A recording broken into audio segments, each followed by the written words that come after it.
الله أكبر. الله أكبر. الله أكبر. صلى الله تعالى على نبينا محمد ওয়ালা আলি ওয়াসহাবিহি আজমাইন। বহুদিন ধরে ভাবছিলাম এই মসজিদটার ভিতরে একদিন সালাত আদায় করব, আসতে যেতে দেখা হয়।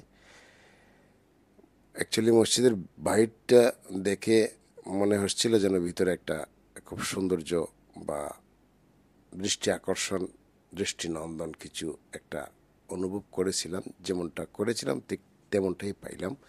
মসজিদটার চতুর্দিকে এই যে উপরের অংশগুলি দেখতেছেন, পুরো আয়াতুল কুরসি খান খান করে ভাগ করে লেখা হয়েছে। আরবি পড়ার কারণে বুঝতে পারলাম যে এটা পুরোটা একটা আয়াতুল কুরসি।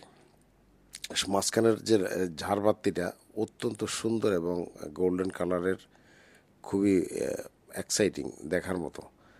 আর মসজিদের যে সৌন্দর্য, কার্পেট বা এই কালার ডিজাইন একদম হালকার মধ্যে খুবই সুন্দর, একদম নিট অ্যান্ড ক্লিন অ্যান্ড ঠান্ডা মনে হয়। ঠান্ডা তো বাতাস তো ঠান্ডা আছেই, তারপরে মসজিদের পরিবেশটাও কিন্তু ঠান্ডা।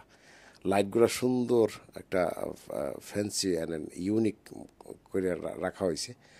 আর লাইটগুলোর খুব সুন্দর ক্লিন লাইন্সটা পরিষ্কার তারা যত্ন করে রাখছে। প্রত্যেকটা লাইটের এই মধ্যে যে মোহাম্মদ সাল্লাহ সাল্লামের নাম আছে, দেখতে আসলে খুবই ভালো লাগে। আর একটা মনোযোগ সহকারে এখানে মানে এগুলা মানে উল্লাস করার বা অন্য মনোযোগেও আর কোনো কারণ দেখি না।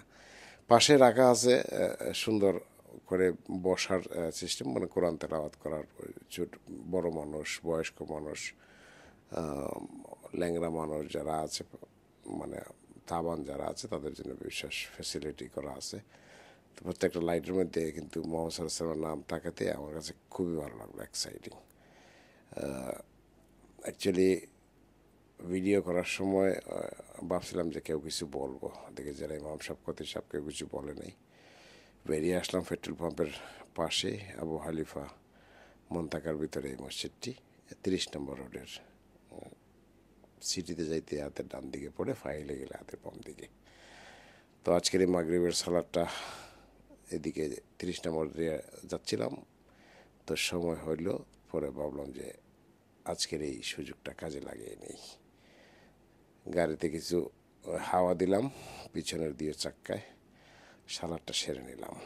আল্লাহ কবুল করুক, আলহামদুলিল্লাহ। Thank you for watching my video.